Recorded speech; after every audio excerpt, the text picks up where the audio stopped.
எல்லாருக்கும் வணக்கங்க. Welcome back to my channel A to Z vlog. Recent டைமாக இப்போ ஷார்ட்ஸ் போடுறதே இல்லை. இதனால நிறையா பேர்த்துக்கு நிறையா டவுட்டு, ஏன் போடல, ஏன் சென்னையில் வீடு காலி பண்ணிட்டீங்க அப்படின்னு. அதுக்கான ரீசன்ஸ்லாம் நான் கண்டிப்பாக சொல்கிறேங்க. இப்போ நான் எங்கே போய்கிட்டுருக்கேன் அப்படின்னு பார்த்தீங்கன்னா, ஊருக்கு தான் போய்கிட்டுருக்கோம். அதாவது ஹஸ்பண்ட் வீட்டுக்கு போயிட்டுருக்கேன், அம்மா வீட்டிலேருந்து.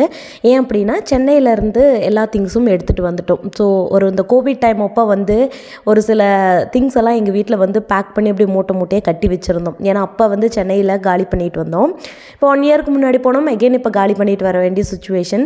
ஸோ இப்போ போய் என்ன பண்ண போகிறோம் அப்படின்னா, அந்த திங்ஸ் எல்லாம் எடுத்து அதாவது ஒரு இடத்துல வச்சுட்டு வரணும். சென்னையிலேருந்து திங்ஸ் எல்லாம் பேக் பண்ணுறப்ப நான் இல்லை. ஸோ ராஜேஷும் பேக்கர்ஸை புக் பண்ணியிருந்தோம். அவங்க என்ன பண்ணாங்க அப்படின்னா, கிடைக்கிற கார்ட்போர்ட் பாக்ஸில் கிடைக்கிற திங்ஸ் எல்லாம் எடுத்து போட்டு பேக் பண்ணிட்டாங்க. இப்போ நாம் இருந்தோம் அப்படின்னா இல்லை இதெல்லாம் ஒவ்வொரு செக்ஷனாக நம்ம பிரித்து பேக் பண்ணியிருப்போம். பட் அவங்க அந்த மாதிரியெல்லாம் பண்ணல. என்ன பாக்ஸ் கிடைக்குதோ கிடைக்கிறத என்ன திங்ஸ் எதோட லைக் கிச்சன் ஐட்டத்து கூட பார்த்திங்கன்னா நம்ம யூஸ் பண்ணுற டவலு, மேட்டு எல்லாத்தையும் போட்டு வச்சுருந்தாங்க. ஸோ அவங்களுக்கு தேவை பேக் பண்ணும். ஸோ அந்த மாதிரி பேக் பண்ணி அனுப்பி விட்டுட்டாங்க. ஸோ எனக்கு ஒரு கிளாரிட்டி கிடைக்கணும் அப்படிங்கிறதுக்காக ஃபஸ்ட்டு எல்லா பாக்ஸையும் ஓப்பன் பண்ணி எந்தெந்த திங்ஸ் எது இருக்குது, அது லைக் மிக்சடு ஐட்டமாக இருக்கிறதையெல்லாம் பிரித்து வைக்கிறது, இந்த மாதிரியெல்லாம் கொஞ்சம் பார்த்துட்டு இருந்தேன். கிளைமேட் அவ்வளோ சூப்பராக இருந்தது அன்னைக்கு. எனக்கு பார்த்தோன்னே பயங்கர தலைவலி. இந்த திங்ஸ் எல்லாம் என்னைக்கிடா எடுத்து வைக்க போகிறோம் அப்படிங்கிற மாதிரி. ஏன்னா ஒரு 2 நாள் தான், அதுக்குள்ளே நம்ம எடுத்து வச்சுட்டு திருப்பி ஊருக்கு போயிடணும், யாஷிக்கோட ஸ்கூல் கட் ஆகிடக்கூடாது அப்படின்னு நினச்சேன். ஸோ கிளைமேட் அவ்வளோ அருமையாக இருக்கவும் அந்த வேலையெல்லாம் விட்டுட்டு ஒரு 10 நிமிஷம் ரிலாக்ஸாக அப்படியே இந்த காற்றோடு அந்த கருமேகத்தை பார்த்துட்டு காற்று வாங்கிட்டு அதுக்கப்புறம் தான் போய் வேலையாக. ஆனால் எந்த ஒரு திங்ஸுமே மிஸ் ஆகலை. அது வரைக்குமே எனக்கு சந்தோஷம். இந்த உப்பு ஜாடி போட்டு வச்சுருக்கேன் இல்லையா, இந்த தூளுப்பு போட்டிருக்கேன், இந்த ஜாடியோட மூடி மட்டும் காணாமல் போயிடுச்சா இல்லை அது உள்ளே வேறு எதுக்குள்ளையாவது கிடைக்குதா என்னன்னு எனக்கு தெரியல. பட் நான் தேடின வரைக்கும் கிடைக்கல. சரி இப்போதைக்கு அதை அப்படியே எடுத்து வைப்போன்னு சொல்லி எடுத்து வச்சேன். மேக்ஸிமம் நான் அந்த பாக்ஸ் எல்லாம் ஓப்பன் பண்ணி பார்க்குறதுக்கான ஒரு மெயின் ரீசன் என்னென்னு பார்த்தீங்கன்னா, நிறைய கிச்சன் ஐட்டம்லாம் இருந்தது. ஸோ பெரிய பெரிய கிளாஸ் பாட்டில்ஸில் இருக்கக்கூடிய இதெல்லாம் பேக் பண்ணுறதுக்கு முன்னாடி ராஜேஷை நான் ஒரு கவரில் ட்ரான்ஸ்ஃபர் பண்ண சொல்லிட்டேன்.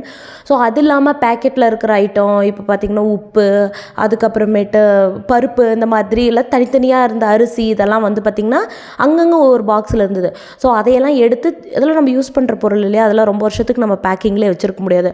ஸோ அதையெல்லாம் இனிமேல் எடுத்து வீட்டுக்கு யூஸ் பண்ணிடலான்னு சொல்லிட்டு தேடி அந்த ஐட்டத்தையெல்லாம் ஃபஸ்ட்டு அத்தைக்கிட்ட எடுத்து கொடுத்துட்டேன். ஏன்னா எடுத்து கொடுத்துட்டேன் அப்படின்னா அவங்களும் எக்ஸ்பிரி ஆகுங்காட்டி யூஸ் பண்ணிடுவாங்க. இல்லை அப்படின்னா அது சும்மா வேஸ்ட் ஆகி புழு பிடிச்சிக்கிட்டு தான் உள்ளே கிடக்கும். வீடு ஷிஃப்ட் பண்ணுறோம் அப்படின்னோடனே ஃபஸ்ட்டே மனசில் தோணுது, ஐயோ இந்த கிளாஸ் பாட்டிலாம் உடையாமல் வீட்டுக்கு எடுத்துகிட்டு வந்துடணும் அப்படிங்கிறது மட்டும்தான். நான் ராஜேஷ் கிட்ட எகெயின் அதே தான் சொல்லிகிட்டு இருந்தேன், தயவு செஞ்சு பாட்டில் மட்டும் உடையாமல் எடுத்து வச்சுருங்க. ஏன்னா நாம் போகிற மாதிரி இருந்ததுன்னா நம்ம அதுக்கு தகுந்த மாதிரி பபிள் ரேப்லாம் பண்ணிடலாம்.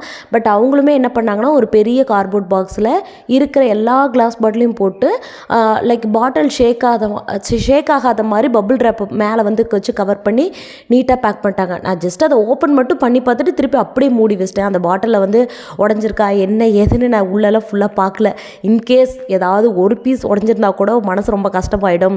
அது எதுவாக இருந்தாலும் திருப்பி நம்ம என்னைக்கு சென்னை போகிறோமோ அன்னைக்கெல்லாம் ஓப்பன் பண்ணி பார்த்துக்கலாம் அப்படின்னு சொல்லிட்டு நான் அந்த பாக்ஸை மட்டும் ஓப்பன் பண்ணி பார்க்கல. அதான் இதான்னு சொல்லி எப்படியும் நைட்டுக்குள்ளே எல்லா திங்ஸுமே எடுத்து வச்சாச்சு. காலையில் எல்லாத்தையும் எடுத்து அதாவது இடத்துல அரேஞ்ச் பண்ணி கொஞ்சம் ஓரம் கட்டி வைக்கிற வேலை மட்டும்தான் இருந்தது.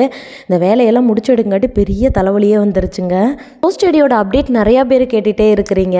எங்களது உண்மையாலுமே சொல்கிறேன், பதியம் போட்டிருக்கோம். ஆனால் பதியம் ப்ராப்பராக வரலை. லைக் வந்திருக்கு, பட் ஆனால் அந்த இடத்துலேருந்து இன்னொரு இடத்துக்கு வச்சோம்னா அது நல்லா வருமா அப்படிங்கிறது எங்களுக்கு தெரியல. அதனால தாங்க நான் பதிய செடி கொடுக்கல. நிறையா பேர் இன்ன வரைக்குமே அந்த ஷார்ட்ஸை பார்த்துட்டும் அந்த லாங் வீடியோ பார்த்துட்டும் கேட்டுகிட்டே இருக்கிறீங்க, பதிய செடி எனக்கு வேணும்னு. நிறைய பேர் ரோஸ் பெட்டல்ஸ் கேட்குறீங்க. ரோஸ் பெட்டல்ஸ் வேணால் நான் இனிமேல் வந்துருச்சு அப்படின்னா நான் கண்டிப்பாக எடுத்து வச்சு அதை நான் உங்களுக்கு கண்டிப்பாக நான் கொடுக்குறேன். எனக்கு பதிய செடி மட்டும் இப்போதைக்கு கேட்காதீங்க. ஏன்னா நாங்களே பதியம் போட்டிருக்கிறோம். அது நல்லா அதுலேருந்து திருப்பி ரூட் கட் பண்ணி வச்சு நல்லா வந்தால் மட்டும்தான் நான் உங்களுக்கு ஒரு நம்பிக்கையாக கொடுக்க முடியும். நான் முன்ன சொன்ன மாதிரி தான், நான் ஆசையாக கொடுத்து அது முளைக்கல செடி நல்லா க்ரோ ஆகி வரல அப்படின்னா அது உங்களுக்கும் கஷ்டம், கொடுத்த எனக்கும் கஷ்டம். அதனால தாங்க நான் பதிய செடி கொடுக்கல.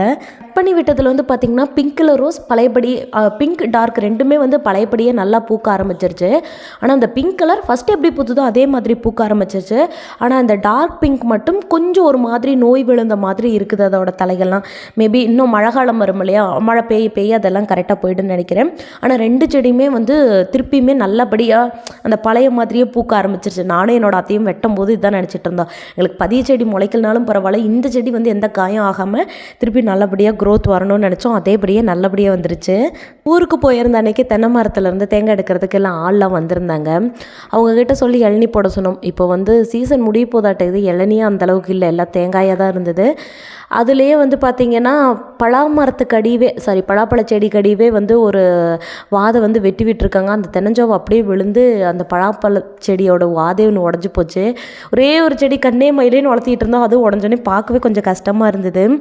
ரொம்ப நாள் கழித்து இப்போ நானுமே ஊருக்கு வந்து ஒரு 2 மந்த்ஸ்க்கு பக்கமாக ஆகுது.